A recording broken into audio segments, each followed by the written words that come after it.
sedikit loh. Beda kan dengan kalau misalnya itu bebas kan banyak. Kalau narkotika apa contohnya yang diketahui deh? Nggak tahu. Kodein. Kodein, pinter. Ya, misalnya contohnya kodein gitu ya. Nah, misalnya kok pas habis nih kodeinnya. Kodein itu misalnya ada yang 10 miligram, ada yang 20 miligram gitu ya. Nah, misalnya ada kodein 10 miligram dan 20 miligram pas habis misalnya ya. Nah, di sini berarti untuk pemesanan itu adalah untuk satu jenis narkotika ya. Misalnya kodein 10 miligram. Nah, lalu surat pesanannya dibuat sekurang-kurangnya 3 rangkap. Ya, lalu pemesanannya tadi khusus ya, yaitu kepada PT Kimia Farma. Ya, untuk yang surat pesanan narkotika. Kemudian kalau surat pesanan psikotropika, di sini catatannya dibuat sekurang-kurangnya 3 rangkap juga ya. Nah, kalau untuk psikotropika ini bisa ya selain di KF, nah di sini juga harus disebutkan nama obat, bentuk sediaan, kekuatan atau potensi, jumlah dalam bentuk angka dan huruf. Nah, misalnya psikotropika apa? Misalnya produk dengan nama dagang gitu ya. Misalnya analsip, kemudian brexidin, ya itu kan juga mengandung psikotropika gitu ya. Saya mau memesan berapa psiko tersebut, nah itu bisa menggunakan surat pesanan psikotropika ini. Nah, ini kalau ini tidak harus di KF ya, untuk pemesanan dari SP psikotropikanya. Lalu ada surat pesanan obat jadi prekursor. Nah, kalau prekursor ini tadi sudah Briska sampai jelaskan ya bahwa nama obat jadinya disebutkan, kemudian kandungan prekursornya apa ya, kekuatan atau potensinya, jumlahnya dalam bentuk angka dan huruf. Ya, di sini misal contohnya prekursor ada banyak ya untuk prekursor itu, misalnya yang paling banyak itu adalah contohnya efedrin HCl atau pseudoefedrin atau fenilpropanolamin. Nah, itu masuk ke dalam sediaan obat jadi apa? Misalnya masuk di obat jadi obat batuk Activate misalnya. Nah, berarti obat Activate-nya harus ditulis, kemudian dia kandungannya apa? Dari prekursornya tersebut ya, lalu buat kekuatannya berapa, jumlah dalam bentuk angka dan huruf ya. Jadi obat jadinya tentu harus dituliskan karena kan yang akan kita pesankan dari obat tersebut. Namun yang harus diidentifikasi adalah kandungan prekursornya apa ya, jadi harus juga ditulis pada SP tersebut. Di sini catatannya surat pesanan dibuat sekurang-kurangnya adalah 3 rangkap. Nah, kalau SPOOT atau obat-obat tertentu ya, itu contoh dari kalau untuk SP obat-obat tertentu sama sebenarnya, sama saja dengan SP reguler, berarti kan hanya saja bedanya kalau untuk SP itu berarti hanya obat-obat tertentu ya, obat yang masuk di penggolongan UUT yang bisa dipesan menggunakan SP tersebut. Contohnya misalnya ada haloperidol, kemudian ada tramadol ya, dan sebagainya ya, dextrometorphan HBr dan sebagainya ya, yang termasuk ke dalam golongan obat tersebut. Nah, ini adalah contoh real SP ya adik-adik ya. Ini adalah contoh real SP di salah satu apotek. Nah, di sini ada SP yang mengandung prekursor farmasi. Nah, ini contohnya ya, tabelnya ya. Jadi di sini adalah nama obat jadinya, misalnya Oratifed merah, ada Oratifed hijau. Nah, zat aktif prekursornya apa nih kandungannya? Oh, pseudoephedrine HCl. Lalu kekuatannya berapa gitu ya. Ini keduanya kebetulan pseudoephedrine HCl ya. Kemudian jumlah angka dan hurufnya, lalu satuannya ya. Kemudian ada aspek legalitas yang harus dipenuhi di sini, dan juga ada data dari apoteker, tujuan PBF-nya ya, sampai itu tujuannya pengadaannya ke sarana apa ya, apotek mana, harus dituliskan lengkap. Nah, kalau yang kanan ini adalah contoh SP dari SP reguler ya. Jadi misalnya Sangobion kapsul, Insto, tetes mata ya, kemudian ada amaril, ada diprogen. Nah, ini adalah obat-obat ya bebas atau keras yang bisa dipesan menggunakan SP reguler ya. Simpel SP reguler. Bedanya dengan SP prekursor adalah seperti ini. Oke, itu tadi adalah untuk di apotek ya. Nah, kemudian nanti di puskesmas ada dengan Bu Hala ya. Kalau di rumah sakit ini sebenarnya dari Juknis ya, Briska ambilnya ya. Mungkin sekilas saja ya untuk pengadaan di rumah sakit. Ini tadi sudah ya, untuk pengadaan adalah kegiatan. Kalau di apotek tadi berarti menggunakan dokumen apa adik-adik untuk pengadaannya? Namanya?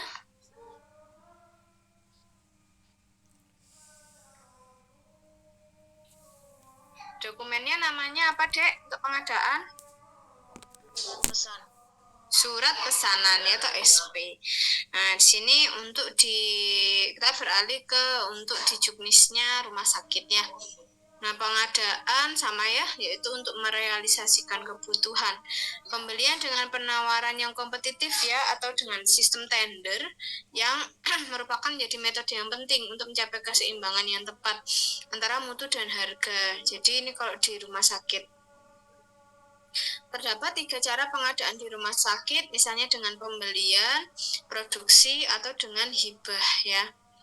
Nah, kalau untuk pembelian di sini disebutkan bahwa adalah rangkaian proses pengadaan untuk mendapatkan informasi dan PMHP dari pemasok. Langkah proses pengadaannya bisa dimulai dari mereview daftar sediaan farmasi dan BMHP yang akan diadakan, menentukan jumlah masing-masing item yang akan dibeli, menyesuaikan dengan situasi keuangan, memilih metode pengadaannya, memilih distributor, membuat syarat kontrak kerja, memonitor pengiriman barang, menerima, melakukan pembayaran, serta menyimpan kemudian mendistribusikan. Ini adalah langkah proses pengadaan di rumah sakit ya. Nah, di rumah sakit menurut Juknis itu ada 4 metode pada proses pembelian, yaitu yang pertama ada tender terbuka, tender terbatas, lalu ada pembelian dengan tawar-menawar, dan ada pembelian langsung. Kalau untuk tender terbuka, ini ada beberapa penjelasan di bawahnya sini ya, Anda bisa bandingkan. Kalau tender terbuka itu berlaku untuk semua distributor yang terdaftar dan sesuai dengan kriteria yang telah ditentukan. Pada penentuan harga metode ini lebih menguntungkan. Untuk pelaksanaannya memerlukan staf yang kuat, waktu yang lama, serta perhatian penuh. Kalau untuk tender terbatas, sering disebut juga lelang tertutup gitu ya, hanya dilakukan pada distributor tertentu yang sudah terdaftar dan memiliki riwayat yang baik.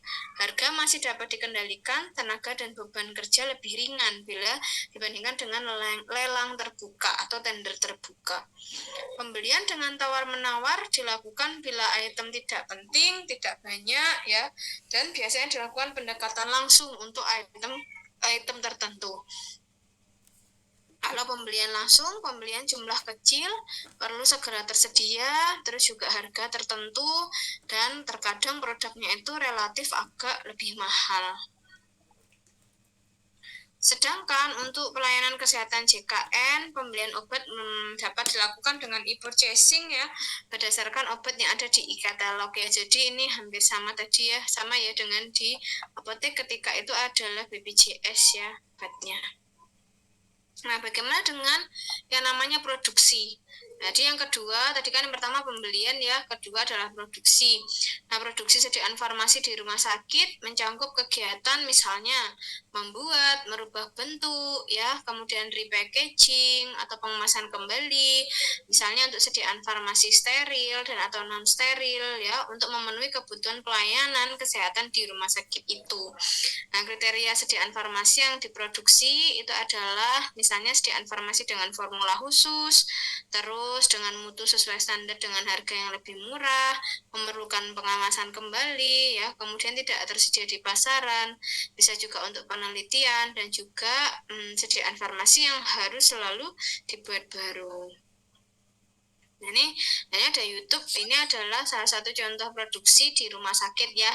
Nah, ini adalah repackaging sebenarnya ya, atau juga bisa termasuk ke yang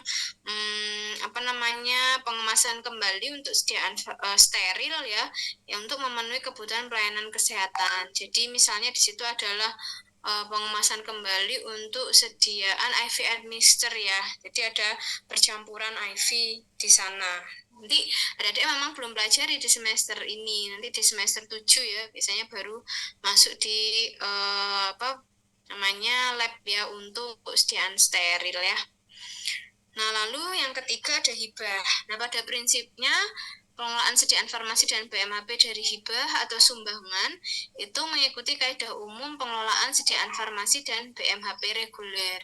Sediaan farmasi dan BMHP yang tersisa dapat dipakai untuk menunjang pelayanan kesehatan pada saat situasi yang normal. Nah, di sini proses pengadaan ada 3 elemen penting ya. Jadi ini adalah beberapa proses pengadaan dengan hibah ya. Ada 1, 2, dan 3. Nah, tadi adalah pengadaan di apotek dan rumah sakit ya. Nah, ini ada satu materi lagi, kemarin ada titipan dari Bu Muti ya, untuk terkait dengan materi pengadaan dan penerimaan. Nah, namun memang ini materi yang ini di drive juga sudah ada sepertinya ya, udah Priska upload semua.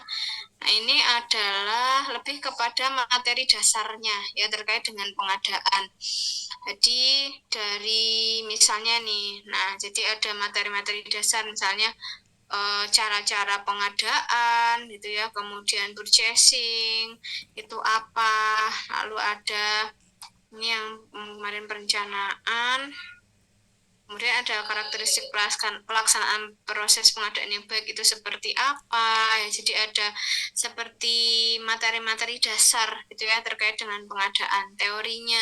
Nah, kalau tadi yang disampaikan di Juknis, kemudian di PPT yang Bu Rizka sampaikan tadi, itu lebih kepada teknisnya, ya teknis pengadaannya. Nah, di sini mungkin langsung ke ini ya, langsung ke soal. Oke, nah ini mungkin yang terakhir dari Bu Rizka ya untuk malam ini, nanti kemudian dilanjutkan oleh Pak Taufik ya setelah ini ya. Ini ada bahan diskusi ya adik-adik ya, coba kita baca.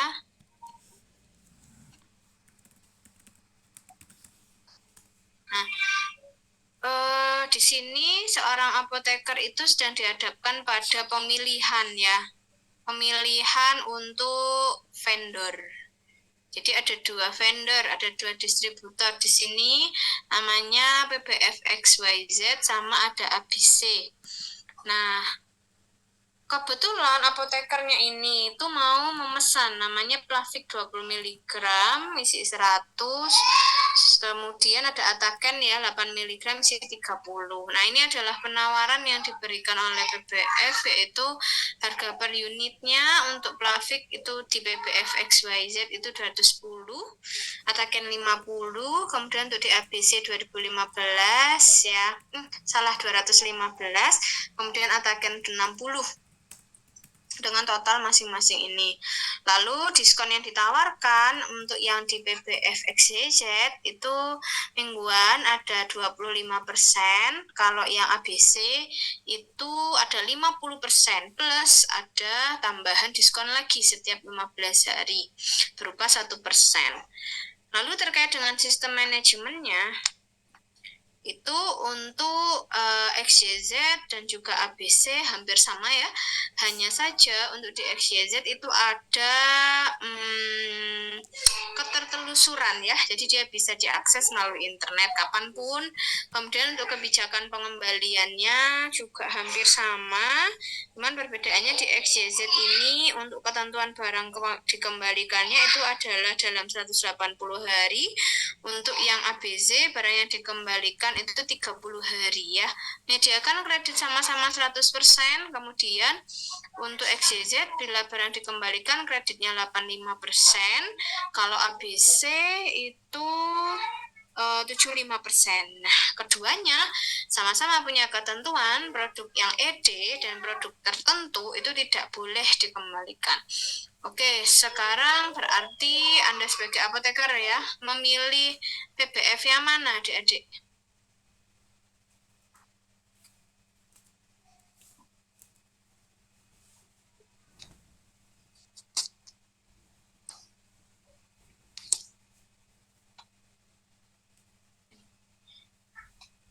Halo.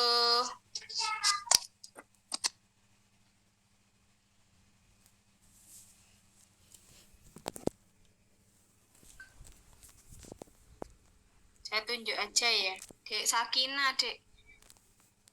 Anda memilih yang mana, Dek, PBF-nya? Oh, saya milih PBF ABC, Bu. ABC, oke. Kenapa? Coba dijelaskan. Alasannya. Mungkin untuk kebijakan pengembaliannya tuh barang dikembalikan sebelum 30 hari, Bu. Karena untuk mengantisipasi akan kekosongan kekosongan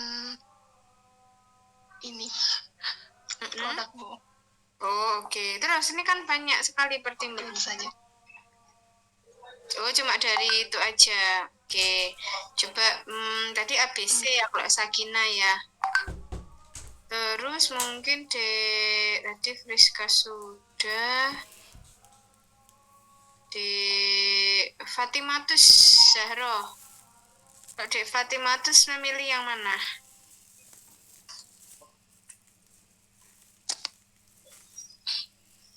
Fatimatus NIM 192.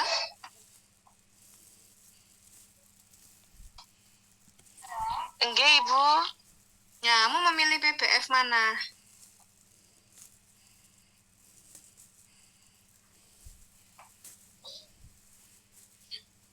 XYZ atau ABC?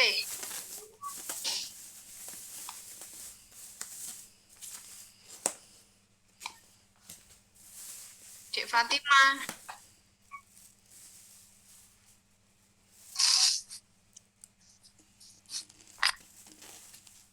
ABC, Ibu.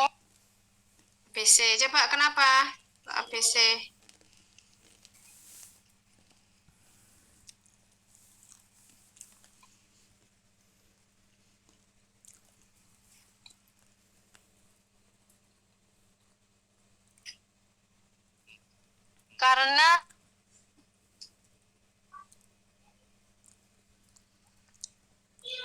Karena keputus, Dek.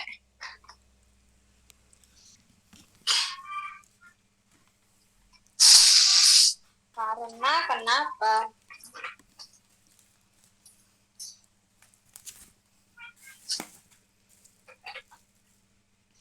Ya udah terlalu lama ya. Mungkin adakah yang lain yang memilih selain ABC? Saya, Ibu. Beli XYZ, Bu. Oh iya, kenapa Mas? Siapa namanya? Nggak kelihatan. Wildan, Ibu. Maaf, iya. saya jaringan kurang membantu, Ibu. Mungkin itu, Ibu. Mungkin yang pertama tuh harga produknya sih lebih murah, walaupun harga produknya lebih dikit itu daripada yang ABC. Setelah itu walaupun diskonnya itu lebih kecil daripada ABC, tapi dalam sistem manajemen tuh bisa diakses melalui internet sehingga tuh lebih mudah gitu, Ibu, untuk mengontrolnya saya. Kemudian untuk waktu kebijakan pengembalian barangnya itu lebih lama sehingga tuh barang jika tidak laku ataupun apa tuh bisa dikembalikan gitu sih, Bu. Oke. Kreditnya juga 85%, itu sih. Oke, baik. Ini ternyata video nggak kelihatan ya videonya, nggak apa-apa ya. Nah ini oke, jadi ada perbandingan ya kalau Sakina sama Fatima tadi ABC, Mas Wildan itu XYZ ya. Oke, nah kalau dari beberapa sistem gitu ya yang diterapkan atau yang ada di PBF ini itu sebenarnya ini bisa dilihat semuanya gitu ya, tidak hanya salah satu. Misalnya dari segi harga, oke, misalnya XYZ itu lebih murah Kemudian ada beberapa yang lebih menguntungkan gitu ya dibanding ABC ya. Contoh tadi ya, ketertelusuran, kemudian sama jangka waktu barangnya juga pengembalian barang dapat dikembalikannya ini itu adalah kalau yang di XYZ lebih lebar ya, Dek Sakina ya, 180 hari. Ya, dibanding ABC hanya 30 ya. Kemudian walaupun diskonnya itu lebih kecil ya untuk yang di bagian XYZ, namun juga tadi di beberapa kebijakan, di beberapa sistem manajemen dan harga itu lebih murah ya dibandingkan dengan yang di ABC. Ya, jadi ketika memilih vendor juga bisa dilihat dari beberapa hal ya, selain dari yang yang terlihat menonjol, tapi coba dilihat ke yang lainnya. Nah, jadi XYZ gitu ya lebih menguntungkan ya dari sistem, dari kebijakan, dan juga dari harga walaupun diskon tidak ya. Oke, nah ini kalau di PPT-nya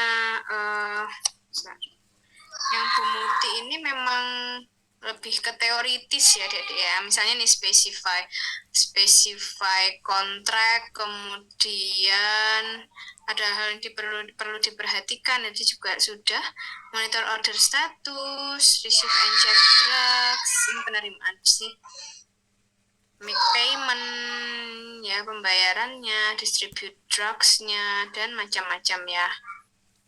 Ini sebenarnya di rumah sakit ya, ada sistem persediaan lengkap di ruangan floor stock. Ya, oke, mungkin itu ya Pak Taufik ya. Kalau materi saya terkait dengan pengadaan. Nah, ini nanti selanjutnya adalah dilanjutkan